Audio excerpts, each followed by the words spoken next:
Hey guys, Lair Magic here, and welcome to another episode of What Did Wizards Screw Up Now? Secret Lair Edition. Now, if you watched the very end of the last video covering what they messed up with Secret Lair, you probably thought jokingly said something to the effect of, well, I guess I'll make another one of these when they start shipping out, like, the wrong product or the product isn't as described when it arrives.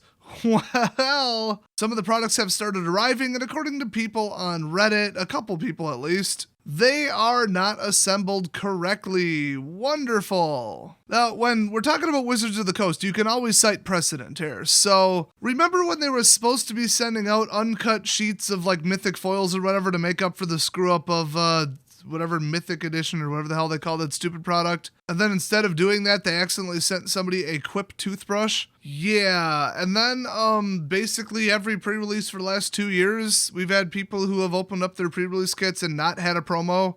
A couple people had 2 promos. And I can verify this, that they didn't just slip it in their pocket and then say they didn't get one, because I was one of the people who opened a kit and didn't get a promo. So the store was like, I guess we'll get you another one, and then they just like ate the loss on it. It's like Mark Rosewater walked into the store and took $30 out of the register and then walked out. Okay, like that's literally what they do with this level of quality control. I mean, come on, Mark. Give that $30 back, you rich bastard. I've heard of missing dice in the pre-release kits. I mean, they use one of the cheapest, like, oldest equipment, lowest quality staff, allegedly, companies to do a lot of the printing for this. It's some garbage company out in Texas who just does not care. So that's the history of Wizards and their wonderful quality products, not to mention, obviously, curling cards, garbage paper for like 2-3 years, ridiculous percentages of misprints. Like my OGW cards, I would say 3,000 or 4,000. 3,000 to 4,000 of my uncommons were cut so far to one side that I couldn't even sell them. Not 3 to 4, 3 to 4,000. In other words, most of them. We opened almost 10 grand worth. So Wizards has a long proven reputation of just not giving a crap about the quality of their products. And the funny thing is, you go to like other trading card games that are way less popular, and they almost never have a misprint or a problem. I mean, I've gotten cards backwards and upside down in packs. So according to somebody with a weird username that I can't pronounce from Reddit, they had a post titled, "Has anyone else had problems with the Secret Lair contents missing in addition to not being correct?" Oh, they hit both of them. That's right. It's not just going to be one screw up. It's going to be both. So to much excitement, I received my full set drops on Friday. I have been slowly opening them and putting them into binders. All was well until I opened my Kaleidoscope Killers box, which there was no Planeswalker. Then I opened my Eldraine Wonderland box and I got Forest, Swamp, Island, Plains. Oh boy, I saved those for last because they are the ones I wanted, or they are the ones I was most excited, I assume they meant to write about, and I couldn't believe it.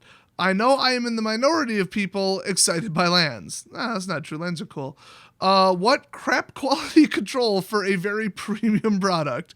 Wizards wants me to pack it all back up and send it to them as opposed to just sending me the cards. Is this normal? Yeah, I mean, I'll answer that, yeah. Just very disappointed, and I'm wondering if anyone else has issues such as this yet. By the way, just from the limited reports I've been getting, Kaleidoscope Killer seems to be the problem one for a lot of people, but not just that.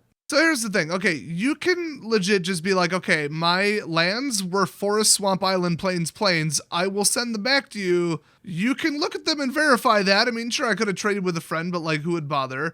And, send me the right ones. But if you just say, oh, this didn't come with the Planeswalker, who says you didn't just send it back to them without the Planeswalker? So now they're in a disastrously bad situation, because once people start hearing that this was approved, and I mean, he did have 2 problems, so okay. But if people are saying, I didn't get a Planeswalker in my Kaleidoscope Killers box, and Wizards says send it back and replace it, and they approve that, everybody's just going to pocket the Planeswalker or say that happened and send it back.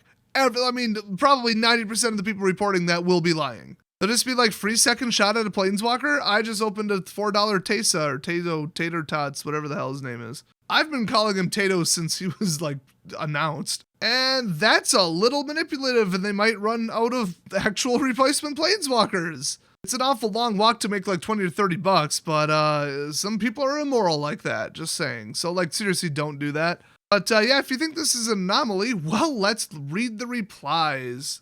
Somebody replied, 2 out of 7 of mine are missing the extra surprise, aka the Planeswalker.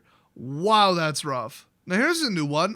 This person says, I got everything, but one of the Planeswalkers, Ashiok, was bent and 2 of the Kaleidoscope killer cards were scratched up and had foil spots showing through. So in other words, like the ink didn't adhere correctly and the machinery like wrecked the card. I contacted Wizards and I'm sending them back for replacements. Another replier said, okay, well, when my Bitter Blossom Dreams show up, I guess I'm just going to have to, like, record a video of me opening it in case I'm missing, you know, a card like the Planeswalker, because then I'll have proof in case they request it, which I'd recommend you all do that.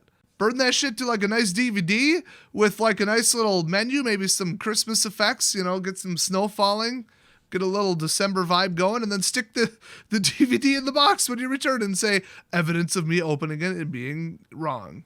I do not think that they require that, but it would be funny. I actually don't think they'd watch it, but still, it would be pretty funny. Then we got a couple people just saying, mine never even got shipped and I don't have a shipping confirmation, I never got an email.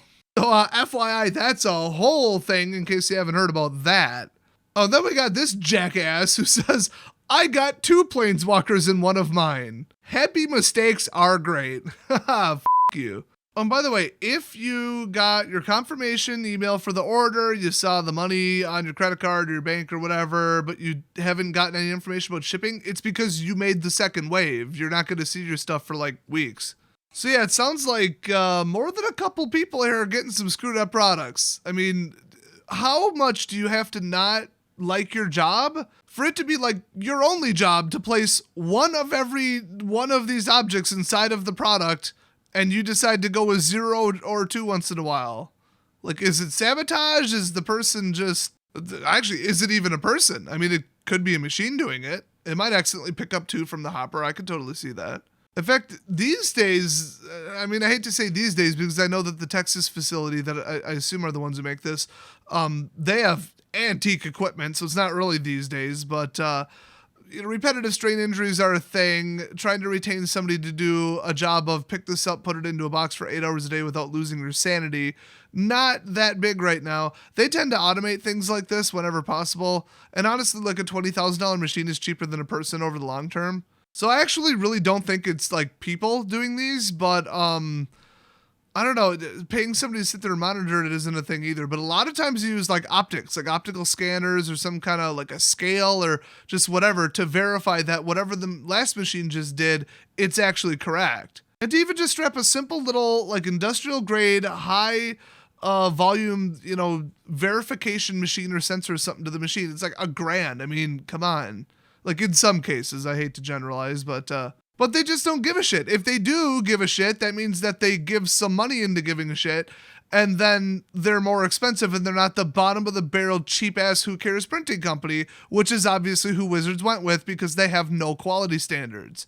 I mean, when you got design costs that are pretty static and staff costs that are pretty static and marketing costs that are pretty static, and your only cost for your product is the paper, the ink, and the shipping and the staff, you're gonna try to cut that down, even when the consequences are pretty dire, like screw-ups like this. But I suspect that they're at risk of falling into the HP canyon, I guess I'll call it. The CEO announced, and the board was pissed at her after she said this, that the reason HP wasn't doing so well, like in the fiscal report for whatever so-and-so quarter, whatever, like a long time ago, was because of the just sheer volume and enormous inflating expense of warranty claims. And they're like, bitch, did you just get up on camera and tell our investors that our computers are such defective crap in the first year that we have to warranty swap them and do all this warranty repairs and work on them? Like, to the point where it's probably not even worth using such cheap, shitty parts, but we're still doing it anyway. And FYI, if you buy one of our products, it's probably going to break. And oh my gosh, our product is so defective, it's sinking our whole company and our finances are going down the toilet. You just got up and said that, like, publicly. Because, I mean, because of, like, third-party extended warranty providers that do release this information, we do know the failure rates of HP computers in the second and third year. HP ain't gonna tell us what they are in the first year because that's the manufacturer warranty that's handled by them. But she got up and said, oh, it's terrible, or something like that. Oh, wow. I don't think she works there anymore. So ignoring the lingering question of why is HP still around and why do stupid people keep buying their products, you don't want to fall into the HP canyon, where your product is so defective that you spend so much money swapping it out and fixing it, and you have to hire additional support staff, and you have to ship it again, and you have to give free product out to replace the one that doesn't work. Then everybody blabbing on social media about, look at this, it showed up defective, and that causing less people to want to buy it. At a certain point, it's not worth going with that printing company in Texas, you know what I mean? Find somebody who charges 10% more instead of losing 20% in warranty claims, which I doubt it's that high, but let me just encourage you, if anything, any tiny little thing is wrong with your product, I mean anything, even the cut of one of the cards in one of the products, file a complaint and send it back. We need to send Wizards a message that this is not acceptable. Not for a product like this. Okay, if I open up booster pack, it's one of 36, I paid $2 something for it, and one of the commons isn't cut quite perfectly. Who cares? But they are literally selling overpriced singles as a collector's item. These better be flawless. Oh, and they better be what you ordered. If it's not, tell them to take a second shot at it. Or just do what I did and don't buy any of it, because this whole entire product release has been, once again, a complete and utter shit show. So thanks for watching, and if you have any funny stories about these products showing up wrong, leave that down in the comment section, and I will see you guys next video.